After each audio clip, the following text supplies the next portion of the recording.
Reality is, I'm here to say that's not the complete truth. For the most part, that's true. But that's even why I'm doing this podcast episode in the first place, is to explain there is too much of one thing and you can be too nice. All right, welcome back to the Leadership and Culture podcast, where we talk about being a more effective leader and having better company culture. Today, we're going to dive into a topic about the characteristics of a leader and how they affect the teams and the people they work with. Specifically, being both compassionate and also stern and direct. I believe most people's nature is kind of one or the other. So some people are more naturally nice. They are anti-confrontation. They sugarcoat things. They keep things in. They don't tell you how they feel. They aren't very direct with you. And there's other people who it's naturally easier to tell you how they feel. They wear their hearts on their sleeve, so to speak. And whenever they feel the need to tell you, they are a lot quicker in the confrontation. Both traits are needed by leaders, but as anything, too much of one thing can be bad. And too much of one thing can hinder your ability to really connect with those you work with and also be able to lead and influence them. This also plays a very big role in the culture of the company. The way the leader acts and their tone has a huge impact on everyone else involved. With that being said, today we're going to discuss three things. The first is how those character traits affect the teams and the culture of the company and or organization. You can start learning the skills about the one that you lack and the results you get if you find the sweet spot of having both characteristics. So let's dive into how each trait affects the team, affects the culture. Now, I want to preface this with naturally, I fit on the too compassionate side, the too nice side, the indirect, and I do not necessarily enjoy or love confrontation. So let me tell you a little bit more about this from my personal experience. Now, you may be thinking, as a leader, how can you be too nice, right? How is it possible to have too much compassion, too much empathy? And again, for the most part, those things are fantastic and super helpful in a company. But if a leader is too soft and they're too nice and all they're about are happy thoughts and positive way to goes and fantastic job, then what happens is the company culture and the individuals within that company begin to be complacent. I mean, think about it. This is business, this is life, this is reality, and there are things that all of us need to do to improve, to become better. So when an employee or someone along those lines only hears direct positive feedback, only hears that things are hunky-dory and happy and all things are great, they start to feel like, oh, okay, great. I can kind of just continue doing what I'm doing and I can coast through this job. Now, sometimes coasting probably sounds fantastic because it's the least amount of effort.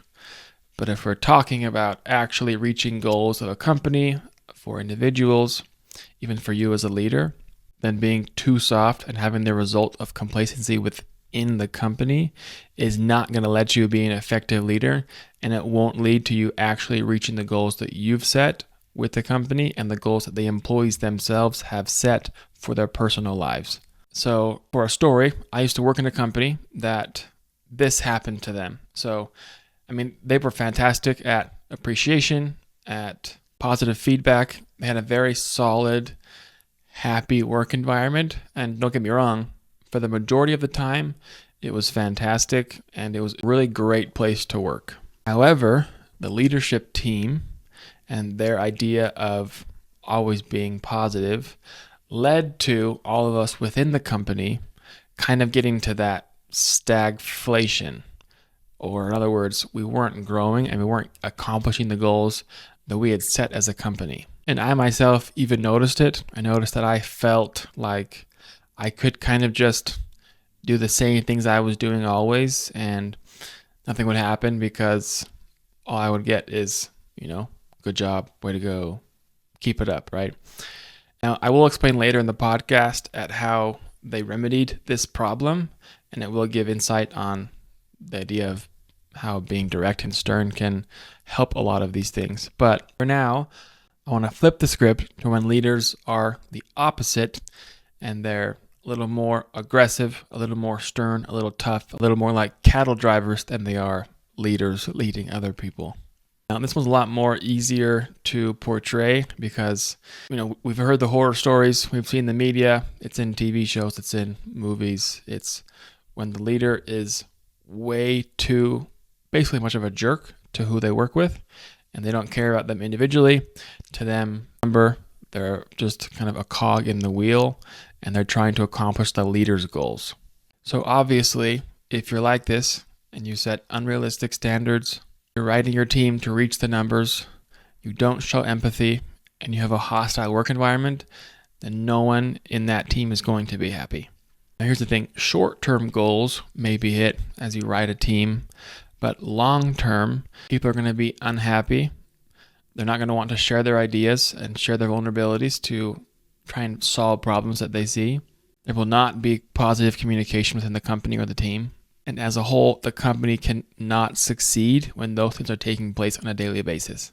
But for the most part, you get it.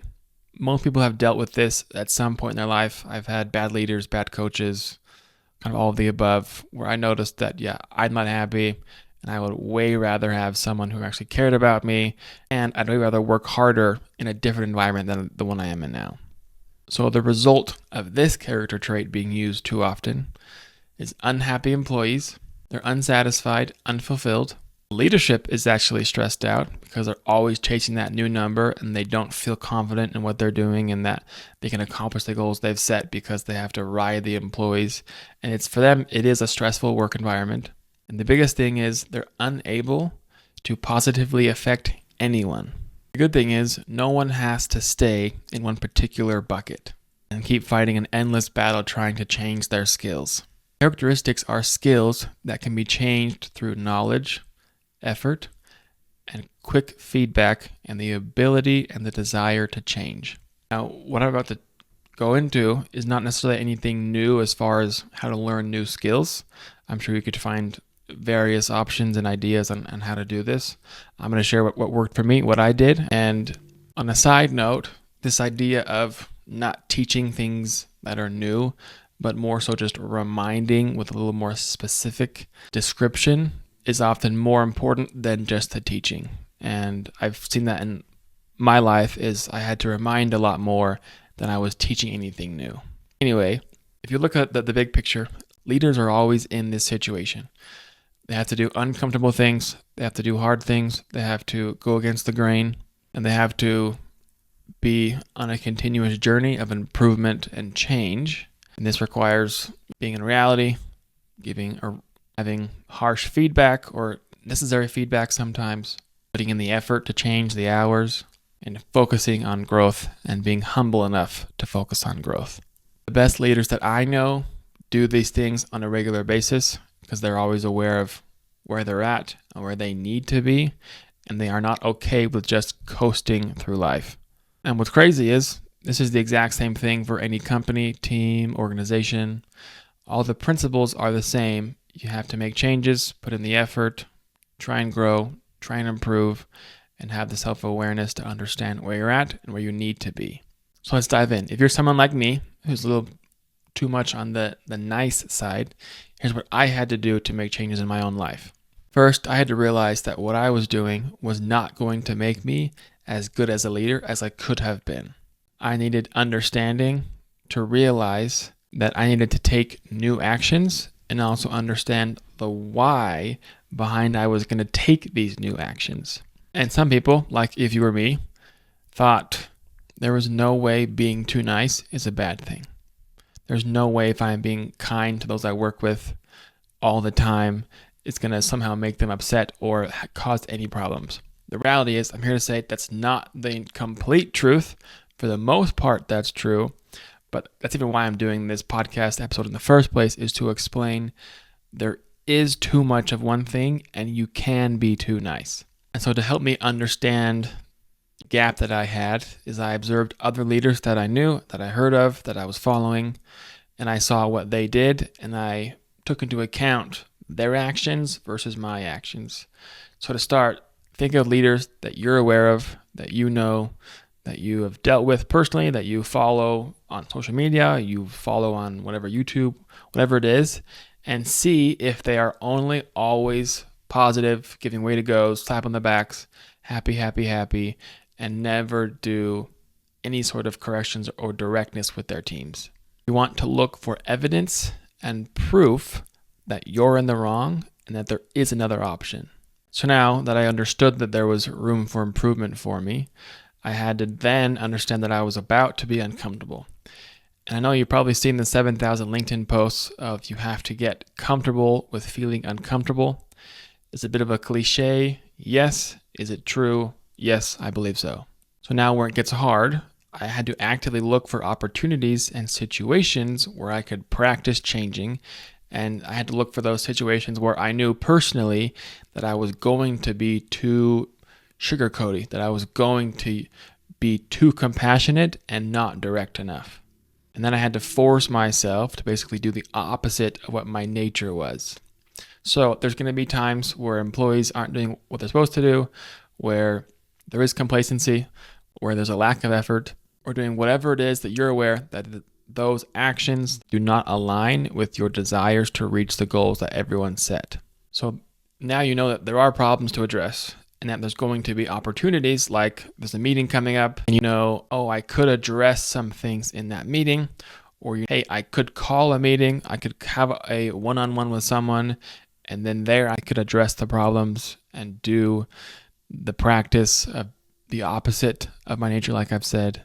So to help with that, as you find these opportunities, something I did was I had to prepare beforehand. I had to make kind of an outline of what I wanted to say and how I wanted to say it, and also make a mental note of, okay, now don't do these things that I usually tend to do, and focus on the opposites. Try to be a little bit different, try to practice this new skill that I'm trying to learn. This was very helpful in me feeling prepared and ready and more focused on the task at hand instead of just having to wing it every time and hoping that I would change somehow. So along those lines, one of the biggest things that I had to change personally was the words that I used. I was and am still quite good at using words that are too soft and they sugarcoat things, like well and well really and well maybe this. Or I would start my sentences with it's okay but, and well don't worry about it but. So I would preface the sentence with everything's fine and then try and throw in kind of like my critique or my advice or me being direct. But it never worked because with those first few words, I was basically bailing them out myself and essentially lying about the reality of the situation. Or I do way too much talking because I knew that I was nervous to stop and have a silence and then have to actually hear the response of someone that I was trying to be a little bit more direct with or correct them. And as I'm sure you've heard a lot, silence is not a bad thing, especially in these more hard conversations. Silence can help people kind of process things a little more and then hopefully use more of the logic side of the brain instead of the emotions. And so it doesn't just get heated, but it's a more calming, understanding conversation. So as I focused on these words and made some progress, it helped me also change my behavior of being more confident in the moment. Holding yourself in confidence, to be firm in what you're saying, to mean what you say, and believe that the ideas you're sharing are true, definitely help you come across as more direct because you believe the words you're saying.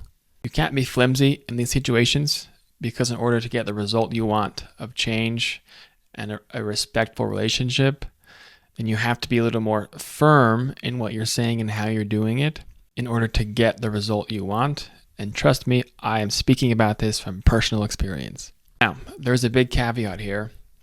You can't come across as a jerk. You can't swing too much from the other side and be too mean, too direct, and too aggressive.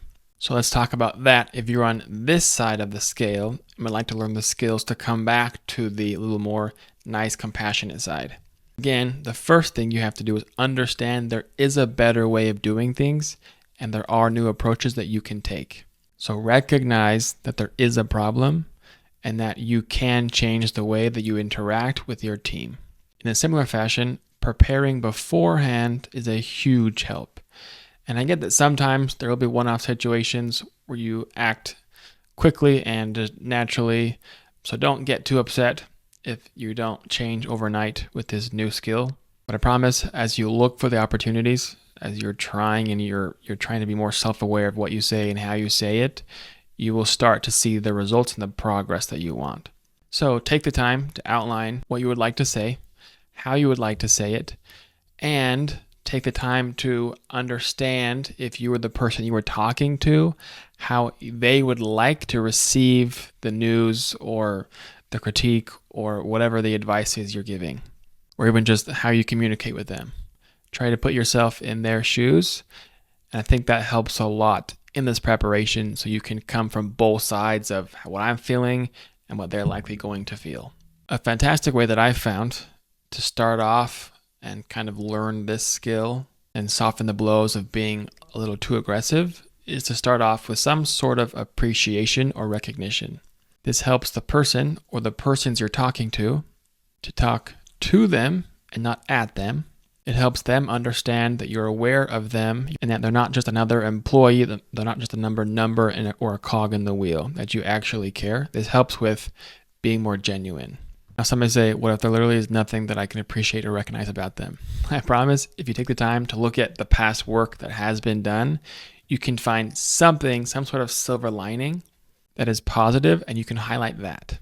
And a huge thing that you can do as well is off the field work. So this is not when you're in a meeting. This is, when you're just regularly hanging out. This is when you're walk past someone's desk. This is when you're at lunch or a company event, or even taking the time in the beginning of a one-on-one to just talk to people and get to know them, just to say hi, what's up, how are you, how was the weekend, some basic things. If you want to go deeper into that, especially in the one-on-one situation, then you can look at my first episode of this podcast, and that goes into great detail of how to better get to know someone within the context of a one-on-one. But along the lines of just kind of talking to people and getting to know them, I think probably the biggest thing that you can do to be more compassionate and have more empathy is summed up quite good by a quote by Mark Orson, which is, when you really know somebody, you can't hate them. So this means as you understand someone individually, as you get to know them, you know who they are, who they want to be, what their goals are, their desires, why behind they do anything, will help you get to know them personally, to understand them.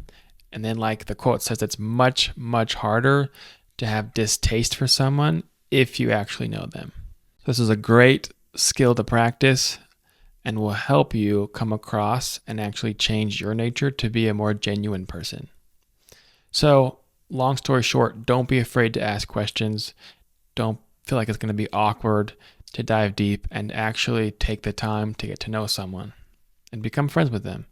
You don't have to be buddy-buddy if it is a, boss and direct report relationship, but you can definitely become better friends with someone than just the, hey, I'm your boss, you do what I say type of relationship. Now, let's talk about the results you can achieve when, as a leader, you are compassionate, you show empathy, you appreciate those you work with, while at the same time, you can be direct, you can be stern, and you can show some tough love. So I want to bring back that original story that I mentioned about the company that was too nice, and then we all kind of became complacent. One time, there was a company-wide meeting, and it seemed like something happened to where finally, there was the straw that broke the camel's back, or we hit some sort of wall or stumbling block to where the reality was we all needed to make changes and put in some more effort to achieve the goals that we all wanted. Now remember, the basis or the foundation for this company was a positive work environment. People were happy, they were satisfied, they felt appreciated, they felt known. And for the most part, the leaders were genuine and cared about everyone they worked with. But finally, the CEO had to get up and basically say, hey, we have a problem. We're not going to reach the goals that we have.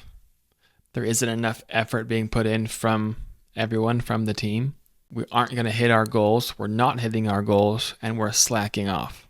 And things need to be changed in order to progress. Now, again, I don't remember word for word what he said, but it was basically that was the gist. And he did do it in a positive way. Let me kind of explain how it all comes together.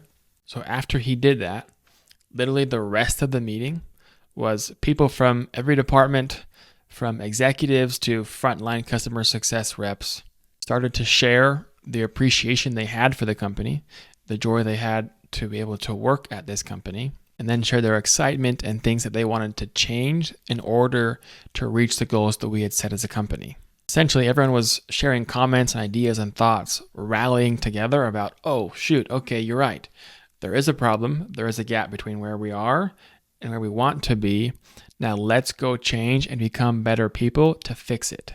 And this is because the foundation was set in respect for the leaders, respect for the goals of the company, and people feeling like they can be vulnerable, feeling like they had the resources, and people felt like people were in kind of their corner and we're going to help push them to change. So we were all confident that it was an option, that we could work on things and get better and kind of make mistakes, but that wasn't going to hinder us or get us punished. And this was true. The following weeks, you could see that the vibe of the company had changed.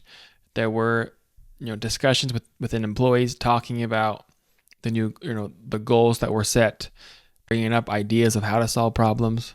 There was more camaraderie. People were, hanging out, talking, and they felt more, I would say, energetic was the vibe of the company, and kind of like a, hey, let's go get this done. Let's change. Let's improve. And that was honestly pretty incredible. And I myself enjoyed coming to work even more because I was, hey, there's this goal, there's this thing I want to change. There's things that I can do. And I was able to do more for my role in the company. I also was like, okay, yeah, let me improve this step or that process or this system. And, there was that fulfillment of growth. So basically, to summarize, when a leader has the ability and the characteristic of being compassionate, of giving appreciation, of giving recognition, and dealing one by one with each contributor within the company, organization, the team, whatever it is, then you're also able to make correction, to give advice, and to be direct with people, to show that there are gaps, there are shortcomings, there are stumbling blocks in our way. When you have both of these, there is a desire to change because people want to get better. People want to improve. People like feeling like they have some sort of purpose. And again, if all you do is say, way to go, good job, then they lack the ability to grow and they lack the understanding and knowledge that there are things that they can improve upon. So I know from experience that having both these characteristics of compassion while being direct and while not being afraid of confrontation, it works and the results are amazing. So just think personally with your team that you're dealing with, your direct reports, your company, whatever it is, that you had the environment of let's love what we do, but also be aware of our shortcomings, and let's actively work to bridge that gap of where we lack, where our weaknesses are. Just think of the goals that you can accomplish. Just think of the amount of things that you can do as a company, and again, enjoy at the same time. So you can work hard, but love the experience and the fulfillment you get from working hard. So don't be afraid to be uncomfortable. Don't be afraid to try and learn new skills. And if you consistently implement and try to make these changes, then you're going to have an amazing team and be able to do some amazing things.